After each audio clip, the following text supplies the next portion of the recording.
Hi, it's Katrina. Cave Temple. On Shotoshima Island in Japan, there is a series of mysterious cave temples high up in the mountains. These temples were originally occupied by monks, and to access them, some monks and pilgrims climbed up the sheer rock faces using chains just to reach them. Inside the safety of the caves, the monks meditated in privacy, far away from the prying eyes of society. Nowadays, accessing the temples for either pilgrimage or tourism is much easier, since there are real roads and stairs. But centuries ago, it was incredibly difficult to get here. The first main group of temples are on the southeast part of the island, gathered on a group of peaks about 1,500 feet high. These temples are hardly noticeable from the ground, tucked into the niches in the rock. One of the temples, simply called Temple 1, was dedicated to Kobo Daishi, the famous founder of Shingon Buddhism. Legend has it that a mysterious spring inside the cave was created by Kobo himself when he struck the ground with his staff and released a clean flow of water from within. The most mind-boggling sight is the Konpira Shrine, standing at the top of the mountain, where it looks impossible for any human to have ever built anything. It is honestly incredible how anyone could have climbed up the cliff face with construction materials.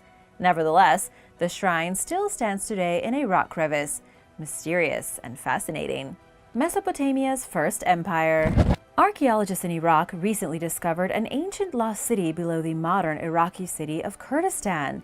The ruins were found at the edge of the Zagros Mountains and were part of Mesopotamia's first empire some 4,000 years ago. The hidden settlement was found by a French mission which had been active in the area since 2012. Ever since Iraq opened up to scientists, archaeologists have been busy trying to hunt down lost archaeological sites like this one. Initial excavations suggest the place was a thriving city populated by mountain people at the western edge of Mesopotamia's border. Researchers discovered the foundations of buildings, ancient tablets, artifacts, and evidence of livestock farming and irrigation. The tablets have proven to be interesting because they appear to be records of trading between merchants, with items such as flour listed in ancient writing. Based on the location of the settlement, it was probably part of the Akkadian Empire. This was the first true empire that ruled the Mesopotamian region, stretching from the edge of Turkey to the Persian Gulf. While little is known about the place, it was sizable, with a few thousand residents. Archaeologists will need to do more excavations throughout the area to see just what kind of role the settlement played in the Akkadian Empire. The Nagapat Hills. The Nagapat Hills rise nearly 3,000 feet above sea level in India and are part of an ancient mountain pass filled with water cisterns, mysterious caves, and ancient ruins that have long since been destroyed. The very peak of the Nagapat Hills is at the top of a cliff overlooking a vast landscape of green forests and rolling pastures. These days, it's a popular place for hikers and rock climbers, but the history of the hills goes back much further. Ancient traders moving through India were forced to cross over the Nagapat Hills. Because so many caravans moved along the route, it's no surprise that buildings cropped up here and there. Merchants would spend the night in caves or at outposts set up in the misty plateaus. In fact, the name Nagapat, roughly translated, means coin pass, as the area acted as a sort of toll booth between trading regions. But one of the most mysterious caves goes back even further, to around the 1st century BC, during the Satavahana dynasty. There are inscriptions in this cave believed to be roughly 2,000 years old. These inscriptions have fascinated historians for one main reason. According to specialist George Buhler, the inscriptions are some of the oldest historical writings in Western India. The inscriptions speak of Vedic deities and Hindu deities, linking the two religions. This is important because it proves that even with the rise of Hinduism, the older Vedic ideas were still practiced into the 1st century BC. The Rock of Guadalupe. The Rock of Guadalupe is an incredible place in Colombia. Though it isn't exactly a mountain, it is remarkably similar to one. It's actually an enormous rock that weighs about 10 million tons and was once worshipped by the Tahamaas Indians as a god, centuries before the Spaniards ever showed up. The Rock of Guadalupe is the tallest thing for miles around, visible from nearly everywhere from the surrounding towns of Guadalupe, Colombia, about 2 hours outside of Medellin. At the highest point of the rock, it has an elevation of 7,005 feet above sea level. A staircase built into the stone made up of 659 steps leads to the top. The view from the top of the staircase is astounding, offering panoramic views of the surrounding countryside. Residents turned the rock into a tourist attraction. There is some other rather unusual history associated with the rock. The letters G and I appear painted on the side, but it was actually the beginning of the name of the town Guadalupe that was being painted. However, a mob from a neighboring town that also claimed the rock, El Peñol, interrupted the process, so only the single stroke of the U was completed. The two towns have had a long-standing dispute over the location. Plane wreckage. In one of the most remote parts of India's Himalaya mountains, a missing plane from World War II was just recently discovered. The plane crashed into the mountains roughly 80 years ago in 1945. Tragically, there were no survivors. A search followed the initial crash but was called off because it was lost too high up in the mountains. None of the bodies of the 13 people on board the C-46 transport were ever found. It was a U.S. adventurer named Clayton Coulis who led the mission after being approached by the son of one of the people who died on board. The expedition took several months, especially since Clayton didn't know exactly where to look. He and his team of guides had to wade through rivers up to their chest and camp in freezing caverns at extraordinarily high altitudes in their search. 3 of the guides unfortunately died from hypothermia when they got caught in a snowstorm. But through all the hardship, the team finally came across the plane near the mountaintop. They identified the wreckage by the tail number, though the aircraft was in pretty harsh shape. Pieces of it were scattered across the rocks and snow, and even though it's been identified, the adventurer didn't find any bodies.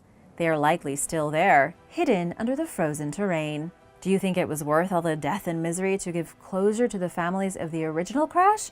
Or was it simply more tragedy added to the original? Let me know your thoughts in the comments, and don't forget to subscribe if you haven't already. Prehispanic Ruins. On a mountaintop in Mexico, experts recently investigated stone monuments estimated to be over 1,500 years old. It wasn't actually the experts that found the monuments, but a group of villagers who recognized the 2 stone artifacts as being ancient and called the professionals in to investigate.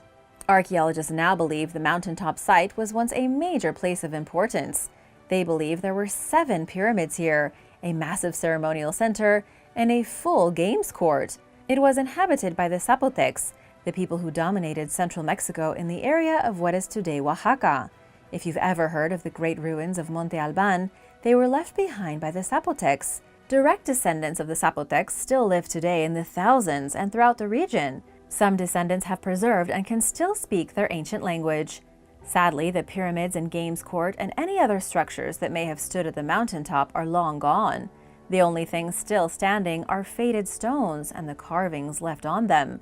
By comparing the carvings to others from the Zapotecs, researchers believe they were meant to represent the god of the underworld. It's unclear what all this means right now. The stones were uncovered at the top of Cerro de Peña mountain at a height of 6,000 feet. The site would have been hidden in the 6th century and only accessible via a rocky path nearly 3 hours straight up. It was likely of great ritual importance and definitely had something to do with the Lord of the Underworld. Giant prehistoric crocodiles. New evidence has revealed that in the Canadian province of British Columbia, located just north of the U.S. state of Washington, there were once giant crocodiles. Fossils of terrifying creatures have been discovered in the mountainous Peace region of BC, near Tumbler Ridge. These weren't simply crocodiles. They were mega prehistoric crocodiles. The fossils aren't of actual bones, but tracks left behind by the crocodiles around 95 million years ago.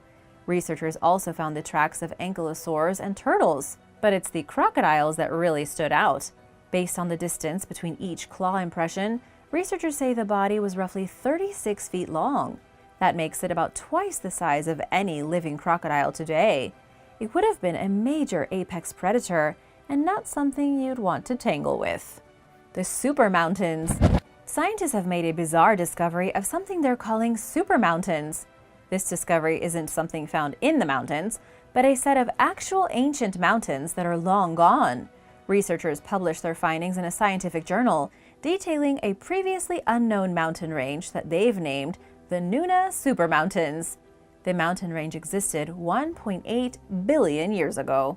These great mountains existed on an extremely old continent called Nuna, which combined modern pieces of land from Africa, Eurasia, South America, and Australasia. While the mountains may not have actually been taller than the Himalayas, they were certainly longer. While the height remains uncertain in terms of sheer scale, they made the Himalayas look like a pile of sand on the beach. They were about 3 times longer than the entire Himalayan mountain range, stretching roughly 4,500 miles. Here's another interesting piece of information. The research team discovered that the mountains existed at the same time as a major evolutionary change on the planet. It was right around the time that life began figuring itself out in a very small way. Scientists from the Australian National University believe it was the crumbling destruction of this mountain range that actually helped develop early planetary life. As the mountain built up and then broke apart, the erosion and sedimentation leaked substances like phosphorus into the ancient oceans. It was a lot of moving pieces, and it likely all worked out to spur on the creation of the first single-celled organisms. A very scary plant. An entirely new type of carnivorous plant has been discovered living high up in the mountain bogs. The flower, called false asphodel, lives in the wetlands of western North America at high altitudes. It can be found all the way from the mountains in California to the mountains of Alaska. And although the plant itself has been known to scientists for at least 100 years, no one ever knew it was actually a carnivorous plant. It wasn't until botanist Qianxi Lin began investigating the mysterious mountain flower that she realized it was a meat eater. By closely studying the false asphodel, she discovered that it gets most of its nutrition from eating insects. It has very sticky traps, which it uses to catch bugs that land on it. Then it slurps up their vital nutrients, getting about 2/3 of its necessary nitrogen from living victims. Noah's Ark. It looks like Noah's Ark has been discovered in Turkey. At least that's according to biblical archaeologists who recently used ground-penetrating radar to look at Mount Tendurik. According to some, it's this very mountain which was described in the Bible as the location where Noah landed his ark after the great flood described in the Bible's book of Genesis. While the belief that this rocky formation is actual evidence of the biblical ark is unconfirmed, the shape does look remarkably similar to that of a boat. The team consists of researchers from both the US and Turkey, led by ark hunter Andrew Jones. Andrew says preliminary scans reveal some kind of massive object, almost definitely artificial. Unfortunately for Jones and his team, geologists aren't buying the story. They say that what the ark hunters are looking at is nothing but an ordinary rock formation. A sunken mystery structure. About 30 feet beneath the Sea of Galilee in Israel, there is a mysterious circular structure around the size of a Boeing 747 jet. Not only is it in the middle of nowhere, but it's also at the bottom of the sea. It was first discovered by scientists in 2003, totally by accident. Researchers from Tel Aviv University bumped into it while doing a sonar survey of the ocean floor. They noticed a large lump of something man-made rising off the otherwise flat seabed. This structure appears to be built of basalt rocks, over 230 feet at the base and 32 feet tall. They believe the structure probably weighs somewhere around 50,000 tons, making it twice as large as Stonehenge in England. Once the team realized they were dealing with an archaeological wonder, they went diving to see it for themselves. But even all these years later, after scans and physical excavations, nobody knows what the mysterious structure is. Some have guessed it could be a primitive underwater nursery, built by ancient people to give them a healthy and consistent supply of fish. But other researchers, like geophysicist Shmuel Marco, believe the structure was probably built on dry land. Then, many years later, the lake rose to swallow it. It could have been a temple. It may have been a large housing structure. Nobody has a clue. Nobody even knows how old this thing is. Estimates range anywhere from 2,000 to 12,000 years old. Has anyone here actually been to Stonehenge? Let me know in the comments. The gungy womp structures. The gungy womp in Connecticut can be found in the middle of the woods. It's an ancient place that was first occupied by Native Americans living in the woodland, then by colonists in the early days of the New World. The foundations of rock houses, barns, and root cellars can still be found here. Archaeologists have also discovered ancient artifacts left behind by the Native Americans, things such as stone tools and shards of pottery. The discoveries here aren't particularly new. Back in November of 1654, colonial settler John Pynchon described coming across a strange array of stone walls and crumbling structures in the middle of the forest. They had once been occupied by the native people but were abandoned for unknown reasons. Their discovery came at around the same time when Native Americans still had huge wooden forts throughout Connecticut, built with massive pieces of timber. And while most of these fortresses have been destroyed and replaced by modern cities, the stone structures at Gungy Womp stand just as they had centuries ago. Their unusual stone chambers dug into the ground, retaining walls crumbled away to nothing, stone bridges that don't seem to serve any purpose, and even mysterious standing stones. But the whole place is a mystery because there hasn't been much archaeological work done. Nothing's ever been renovated, there have been almost no excavations, and nobody is doing any preservation work. Weather and time have pretty much destroyed this place. We don't know which tribe lived here, how long ago the structures were occupied, or why the natives left. Do you think that places like this should be preserved? Let me know in the comments. The desert city of Marib. Marib was once the capital of the great kingdom of Saba, which ruled South Arabia and huge swaths of the Arabian desert. They built their great city in the middle of absolutely nowhere, at the foot of the Sarawat Mountains. Depending on which scholar you ask, Marib was the heart of the kingdom of Sheba, although no real proof has ever been found. The issue with the kingdom of Sheba is that the ruins of its legendary capital are said to be in several other places: Sudan, Ethiopia, and Egypt. What we know for sure is that Marib belonged to the Sabaeans, and it was originally founded sometime around 1200 BC. The city became a center for trade because it was along many different caravan routes, linking various societies in the Arabian Peninsula with the civilizations of the Mediterranean. Extremely important commodities such as frankincense and myrrh could only move through Marib, giving them a monopoly. Today, you would have to be crazy to go in search of this desert capital. It was built around an oasis, but that oasis has long gone dry. The whole region is a wasteland, with the withered buildings slowly sinking into the sand. Thousands of years ago, Marib was a paradise. They built a great dam in the 8th century BC that captured monsoon rains coming down the nearby mountains and irrigated the land around the city. They built a lush green paradise for themselves, though all traces of that splendor are now gone. Mauritius Square. Mauritius Square is an ancient archaeological site in Ukraine that looks like a giant crab or a spider, depending on which way your imagination goes.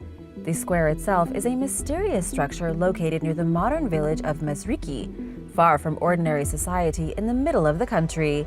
It's a kind of earthwork constructed from mounds of dirt, but nobody knows what it was ever used for. In the middle of the structure is a massive circle with one deep basin going in through its center. There are 3 openings cut into the walls of the circle, leading north, east, and south. On the ground, it looks like a rough clump of hillocks, but from the air, it was clearly built with something in mind.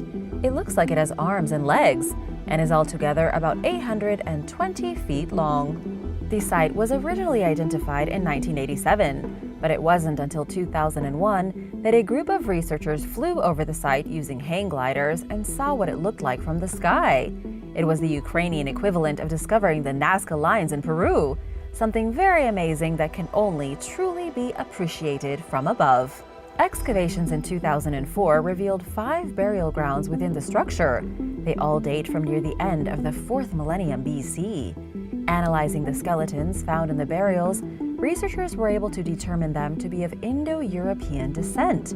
Putting all these pieces together, archaeologists believe the locals built Mauritius Square nearly 5,000 years ago. They used it as an open-air temple that doubled as an astronomical observatory.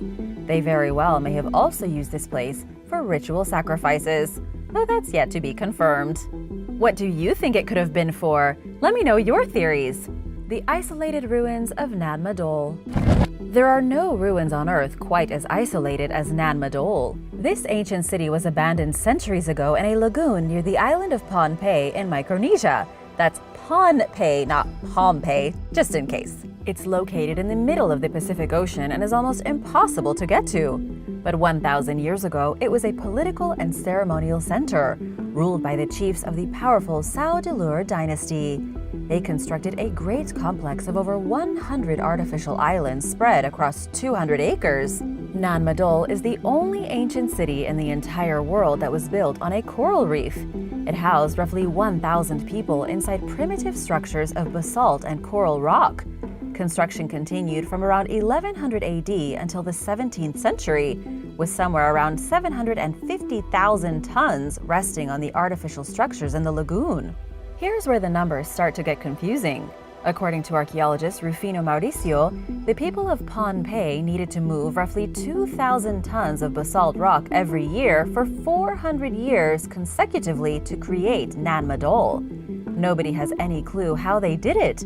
The quarries where the rock came from are over 25 miles from the foundations of the city. They would have needed a complicated system of ropes and levers just to get them there. Then there was building the city, which was even more of a feat. They included dwellings, crypts, ceremonial sites, and so much more. The Saudilers were defeated in battle by the hero Isokelekel, who divided the land into 3 ruling chieftainships. They formed a decentralized ruling system called Nanmuarki, which they still use today. However, Nanmadol was abandoned by the 1800s and has remained that way ever since. How do you think ancient civilizations moved and stacked such heavy stones? Let me know your theories in the comments. The House of Bones. Deep in the middle of the Russian wilderness, far from any major road, archaeologists discovered a structure from the Ice Age built entirely of bones. It's one of the most baffling and jaw-dropping ancient structures on the globe. It was once an enormous temple-like building built from the grisly remains of over 60 woolly mammoths. Even more amazing is that it was built about 25,000 years ago, before any human had ever even built a house. Don't you think a house would be more useful? According to archaeologist Alexander Pryor, a significant amount of time went into building the structure, which was about 40 feet in diameter. Yet nobody has a clue why it was erected in the first place. Archaeologists have found evidence of fires that once burned inside the structure. It could have been used as a food processing and food storage facility, or it may have had some kind of ritual element. The truth is that nobody knows, and that nothing else like it has ever been found. In the middle of the Siberian wasteland, over 20,000 years before Stonehenge was built, a group of hunter-gatherers put together a megalithic structure of solid woolly mammoth bones for totally unknown reasons.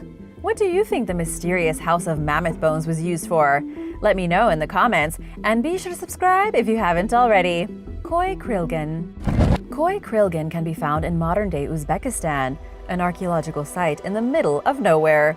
It was originally constructed around 400 BC as a ceremonial center for the Afrigids dynasty. This was an ancient group of people who ruled a massive oasis region known as Khwarezm. If none of this sounds familiar, you're not alone.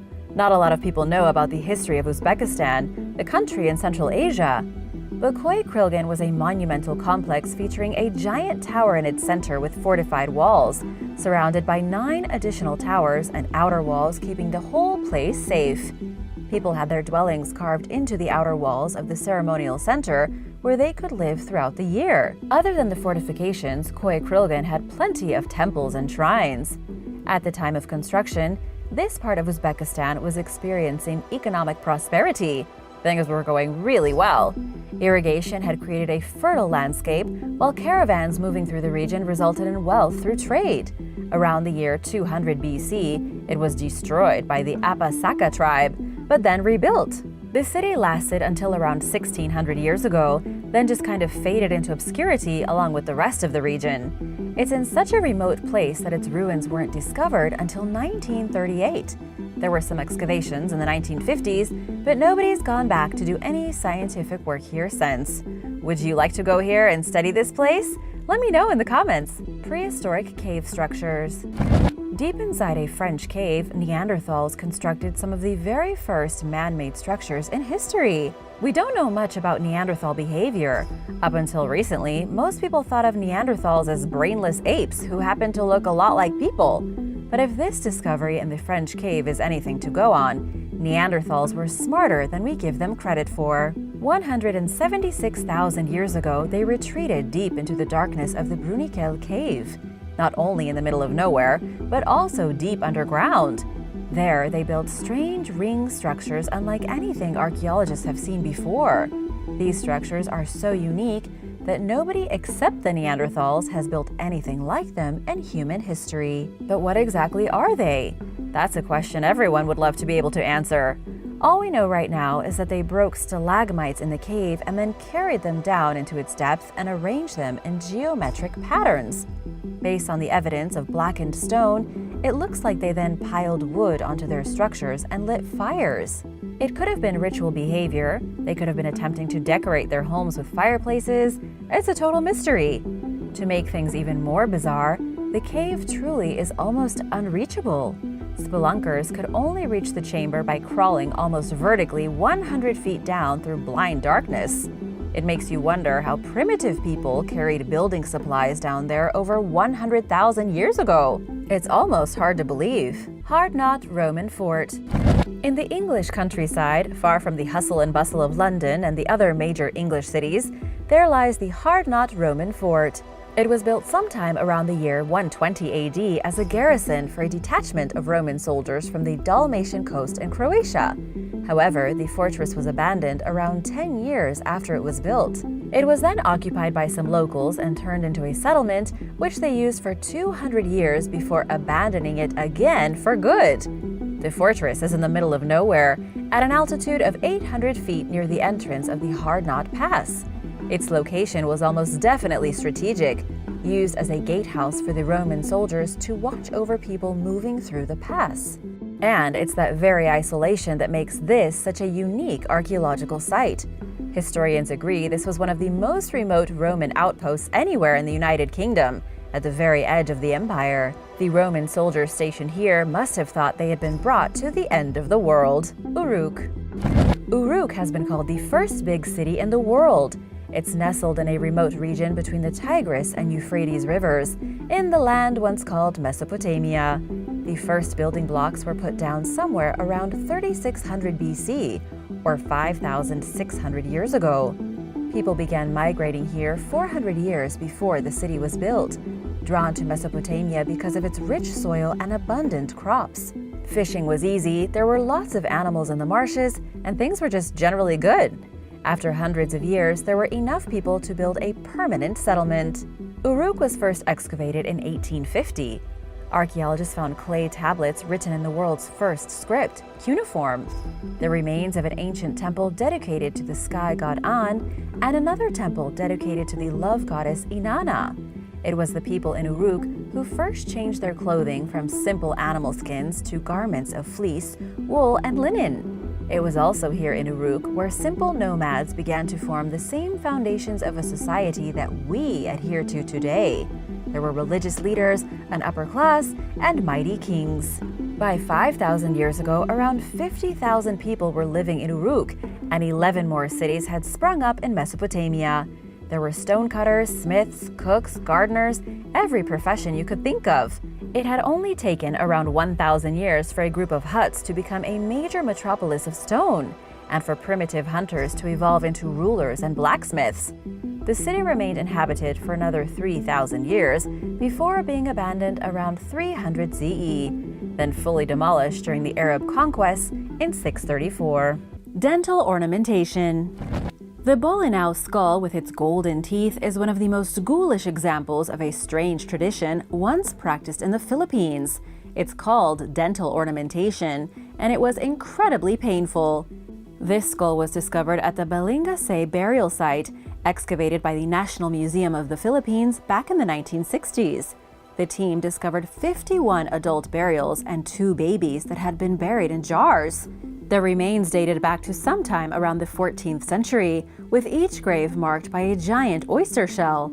All kinds of other cool things were found in the graveyard, such as Chinese coins from the 11th century, pieces of bronze, glass beads, and ornaments of gold. But the real treasure was in the teeth.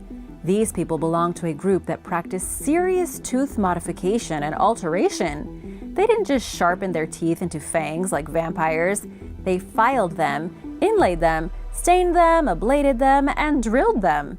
Many cultures in the ancient world practiced this, until relatively recently in some places. But the pre-colonial Filipinos took it to another level. The Bolinao skull is the most extreme example, with its teeth ornamented with gold plates and rivets to create a fish scale design. It would have been excruciating to get all that gold on their teeth, but they did it anyway. 8 out of the 51 adult burials had some sign of extreme modification to the teeth. Experts believe it was probably a rite of passage for young men, or a sign of respect for a dead loved one. It may have also simply been a concept of beauty. What do you think? Let me know in the comments below. The cult of the cat. The Egyptian pantheon features an almost uncountable number of deities. Most of these supreme beings were represented in an animal form, which shows just how deep the connection between the Egyptians and nature truly was. Even more interesting is that specific cults cropped up around pretty much all the Egyptian gods, with people being attracted to whichever deity fit their purposes. One of the most popular gods of them all was Bastet, the cat goddess of love and pleasure. This feline deity was popular throughout most of Egyptian history. The cult following of Bastet was so strong that an entire city ended up being built around her worship, called Bubastis. It was a fairly large city on the Nile Delta, where most of the residents went to altars to leave offerings for their cat goddess. But she changed over thousands of years. She was first depicted as a woman with the head of a lioness, but gradually shifted to a woman with the head of a house cat. All of this cat worship was what resulted in the bizarre obsession with cats that the ancient Egyptians had, revering them as sacred animals. And now comes the time for the bizarre tradition. As you may already know, the Egyptians loved sacrificing animals and turning them into mummies. But a lot of people don't realize that there was no animal sacrificed more than the cat. The worshippers of Bastet sacrificed and mummified cats in the millions, all as part of a sacred tradition to the goddess. Cat sacrifice was so huge that it became a lucrative economy. There was a vast trading network of cat breeders, statues, and cat coffins sold at markets. Mummification experts had more work than they could handle. Cat food was in high supply, and all other things connected to the practice. It was big, big money for those involved. Ancient Christmas. Christmas is one of the biggest celebrations globally, yet its traditional roots go very far back, to around the beginning of the Middle Ages. Some traditions are still practiced today, like the Great Christmas Feast. Others have been left in the past. One of the more bizarre Christmas traditions was in Scandinavia during the 16th century. Starting on Christmas Eve and lasting for nearly 2 weeks, young men throughout Northern Europe would take to the streets dressed up like demons in an attempt to terrify people. They would act like ghosts, trolls, or other demonic monsters, with their only goal being to frighten everyone they could. Something similar happened in Iceland. Because Christmas time in Iceland is during a period when they only get about 4 hours of daylight, it's associated with an evil time of year.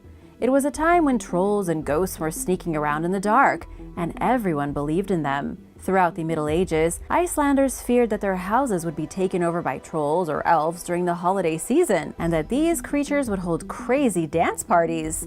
After Christmas, to celebrate the new year and the banishing of the elves and trolls back to their hideouts, the Icelanders lit giant bonfires, danced together, and shot off fireworks. Sounds good to me. The occult history of the wedding veil. Weddings never used to be about romance. A marriage between a man and a woman was meant to act as a bridge between two families, giving each of them extra economic and social status. It was all about the money. That's not to say there weren't romantic weddings, there probably were, but most of the time it had more to do with financial gain. One of the more interesting wedding traditions, perhaps, is the veil. Going back to ancient Rome, women wore wedding veils with their gowns.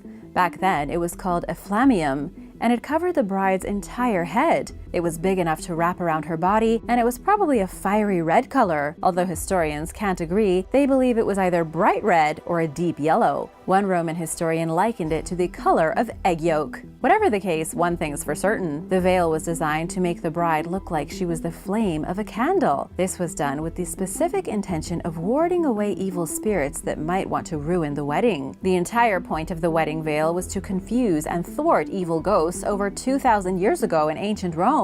The Greeks adopted a very similar tradition, and the wedding veil continues to remain an important tradition in wedding ceremonies to this very day.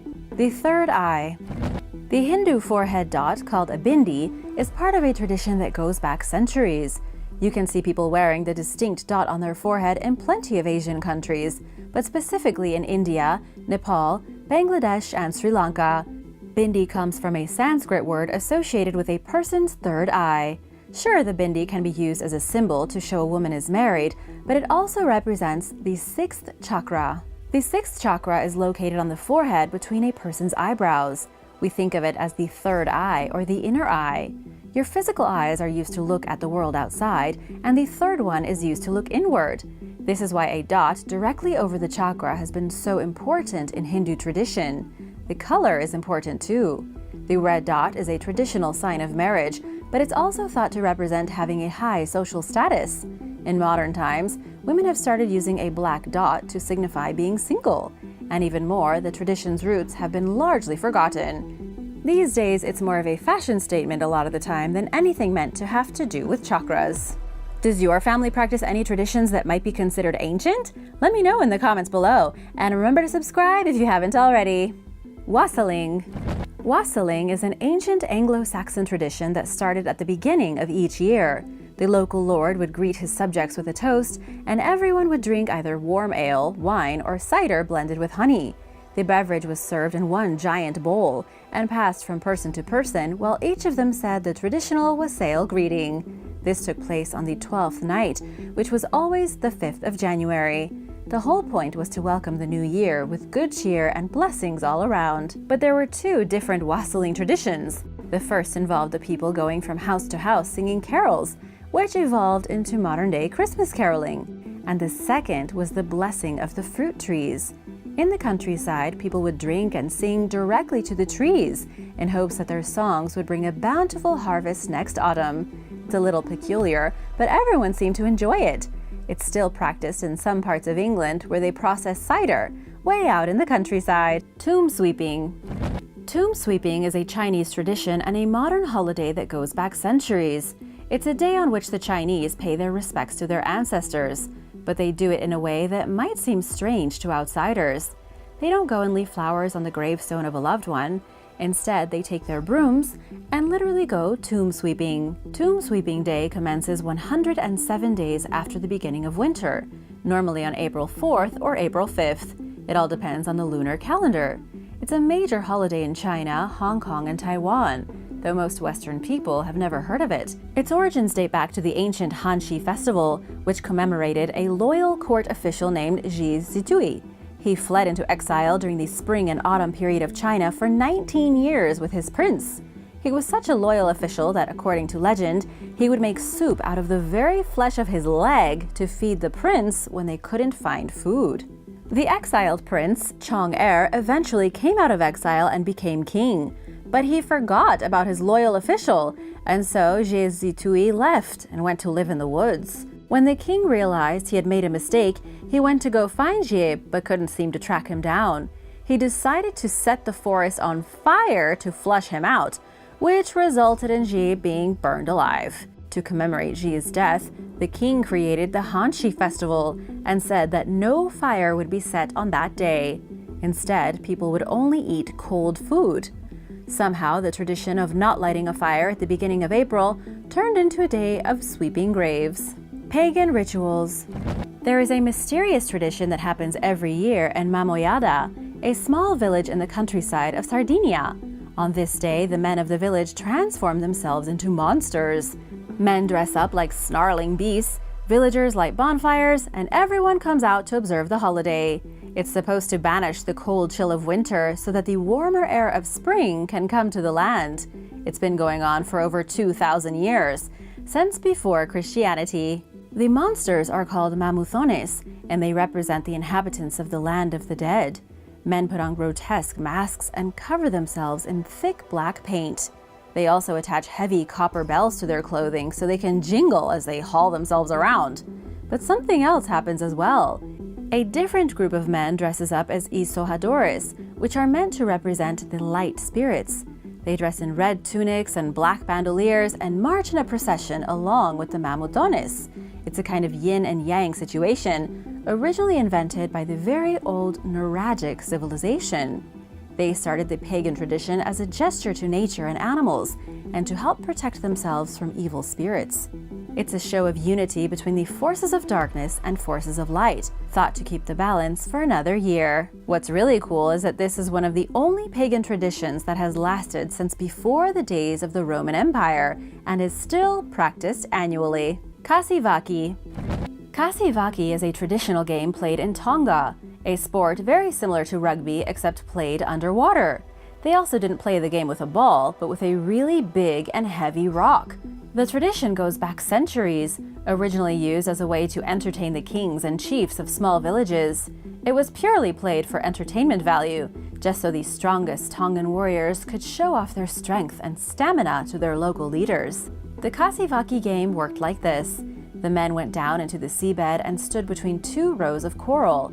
The aim was to score at the opposite side of the bay while carrying a rock that weighed over 77 pounds. At the same time, the man carrying the rock had to fend off the entire other teams, who were trying to drown him. This was a deadly game that frequently ended in people drowning for real, sometimes with just a few men left standing to play the next round. According to Milika Pusiaki, a tour guide with the Tongan National Culture Center, the most skilled warriors who won a match were given pieces of land and special titles. If you could survive that game, you deserved it! The game isn't played anymore for obvious reasons. It's far too dangerous, too many people could die, and it would be way too controversial. It would be like bringing back the tradition of having gladiators fight in the Colosseum. Horrible lullabies. Singing your baby to sleep with lullabies is a tradition as old as babies themselves. Ever since people could put together a melody, they've been singing songs to their children. However, old lullabies weren't quite as wholesome as the ones you or people you know may sing these days. All over the world, lullabies were kind of terrifying. There is one traditional lullaby from Scotland called the Highland Fairy Lullaby.